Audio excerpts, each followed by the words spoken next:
There are signs of trouble in one particular number out of Florida for what's forthcoming in November for the failed former President Donald Trump. And it is the fact that Donald Trump didn't even match his 2020 numbers in the Florida Republican primary. Now, I know many people will say, but sir, this year it was a contested primary. In 2020, it was an uncontested primary. Was it really contested this year? Because everybody dropped out weeks ago. So let me kind of tee it up for you.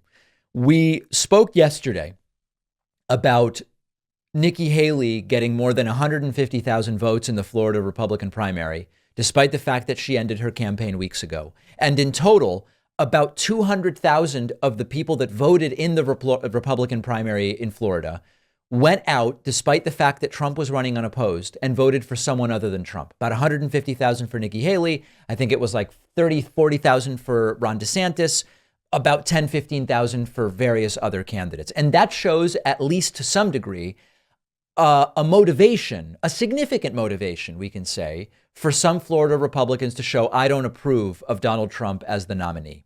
The Washington Post has an interesting article which points out that despite Donald Trump capturing an overwhelming percentage of the Florida Republican vote, he didn't even match his own numbers from 2020. And in fact, that's true. On Tuesday night in Florida, Trump received 81% of the Republican primary vote. But in 2020, he had received 93% of the vote. Now, again, you can make the case it's not a fair comparison because in 2020, officially, there was no primary. And in 2024, there was a primary, but everybody dropped out. And so it's kind of contested, kind of not, and it makes sense. That's all fine. But the point that should not be ignored, and Trump ignores it at his peril when he says, I don't really think I need Nikki Haley supporters to support me. Well, we'll see, especially because many of them are choosing to now donate to Joe Biden instead of Donald Trump. We'll get to that in a moment. If you look at the totality of this, 200,000 Florida Republicans in an uncontested primary going out to vote for someone other than Trump, Trump not matching his 2020 support in 2024. As I mentioned, Taylor Swift getting young voters in Florida activated, presumably with the forthcoming endorsement of Joe Biden. All of these different little elements, it all could add up to significant trouble for Donald Trump in Florida. But as I mentioned yesterday, it doesn't even really matter because Joe Biden doesn't need Florida. All Joe Biden needs is to carry the states he won in 2020, and he wins with a very healthy electoral vote margin. So this is not me making any kind of prediction. It'll likely come down to under 500,000 votes in 5 to 6 states, as I've said before. But the point here is, this is a difficult situation for Donald Trump. He lost 2020.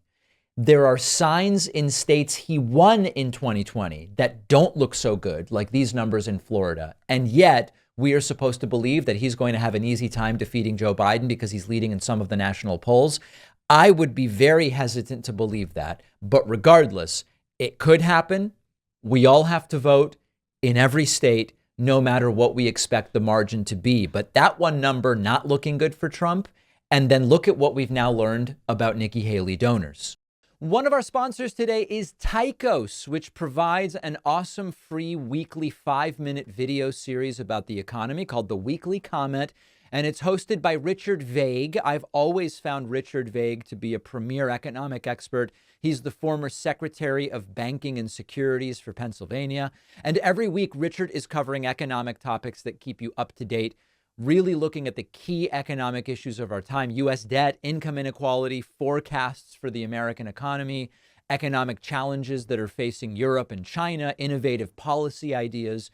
Richard is the author of economic bestsellers, including A Brief History of Doom, The Case for a Debt Jubilee, and his newest book, The Paradox of Debt, which is a really interesting look at how government deficit spending in the U.S. during the pandemic era mostly benefited the top 10%.